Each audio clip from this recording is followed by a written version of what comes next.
அது தவிர பார்க்கும்பொழுது உங்களுடைய ராசிக்கு 4ஆம் இடத்தை பார்க்குறதுனால சுகங்கள் கெடக்கூடிய வாய்ப்பு, படிக்கக்கூடிய மாணவர்களுக்கு பின்னடைவு இருக்கக்கூடிய வாய்ப்பு இருக்கும். எந்த ஒரு விஷயத்தை படித்தாலும் மனசில் நிற்காது. 5 தரம் 6 தரம் 10 தரம் படிக்க வேண்டிய கட்டாயத்தில் இருக்க வேண்டியிருக்கும். அது தவிர மறதி பிரச்சனை இருக்கும். சோம்பல் அதிகமாக இருக்கக்கூடிய காலகட்டமாக இருக்கும். எந்த ஒரு விஷயத்திலுமே உங்களால் பூரணமாக அதை நிற்க முடியாது. இந்த காலகட்டத்தில் பார்த்தோம்னா புதிய வீடு மனை வாங்கணும்னு பார்த்தோம்னா ரொம்ப ஜாகிரதையாக இருக்கும். அந்த காலகட்டத்தில் வாங்கும்பொழுது கவர்மெண்ட்டினுடைய பிரச்சனைகள், அரசாங்கத்தின் மூலியமாக பிரச்சனைகள் வரக்கூடிய வாய்ப்பு உண்டு. தாயின் உடல்நிலையில் சற்று பின்னடைவு இருக்கக்கூடிய வாய்ப்புகள் நிச்சயமாக இருக்கும். மொத்தத்தில் பார்க்கும்பொழுது இந்த சிம்ம ராசிக்காரர்கள் உடல் நலத்தில் ரொம்ப ஜாகிரதையாக இருக்கிறது நல்லது. எதிர்பாலினத்தவரை நம்ப வேண்டாம். பார்ட்னர்ஷிப் தொழிலில் நிச்சயமாக பின்னடைவு இருக்கும். வெளிநாடு போய் படிக்கணும்னு நினைக்கிறவாளுக்கு சற்று பின்னடைவு இருக்கக்கூடிய வாய்ப்புகள் நிச்சயமாக உண்டு.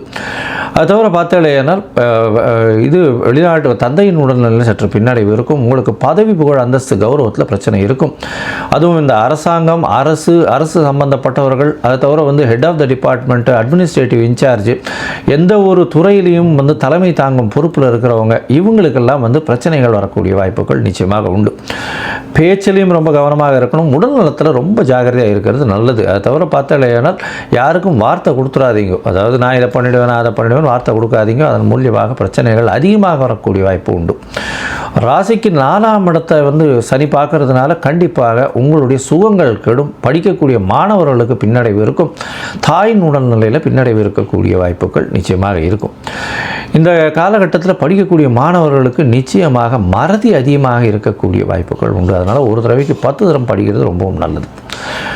மொத்தத்தில் இந்த காலகட்டத்தில் பார்க்கும்பொழுது உங்களுக்கு மிகவும் ஏற்றம் இல்லாத காலமாகவே இருக்கும். நீங்கள் கொடுமுடி, அதாவது ஈரோடு பக்கத்தில் இருக்கக்கூடிய கொடுமுடியில் இருக்கக்கூடிய சனீஸ்வரன் கோவிலுக்கு போயிட்டு வாங்க. சனீஸ்வரன் கோவிலுக்கு போயிட்டு அங்கே எள்ளு தானம் பண்ணுங்க. எள்ளில் மூலியமாக பண்ணக்கூடிய அந்த வெல்லம் போட்டு எள்ளில் இது பண்ணுவாங்க. எள்ளு சாதம் பண்ணுவாங்க, எள்ளு வடை பண்ணுவாங்க. இந்த மாதிரியான விஷயங்கள் தானம் கொடுத்துட்டு வர்றதன் மூலியமாக நிச்சயமாக உங்களுக்கு வந்த பிரச்சனை, வரக்கூடிய பிரச்சனைகள் எல்லாமே கண்டிப்பாக சூரியனை கண்ட பனி போல இல்லாமலேயே போகும்.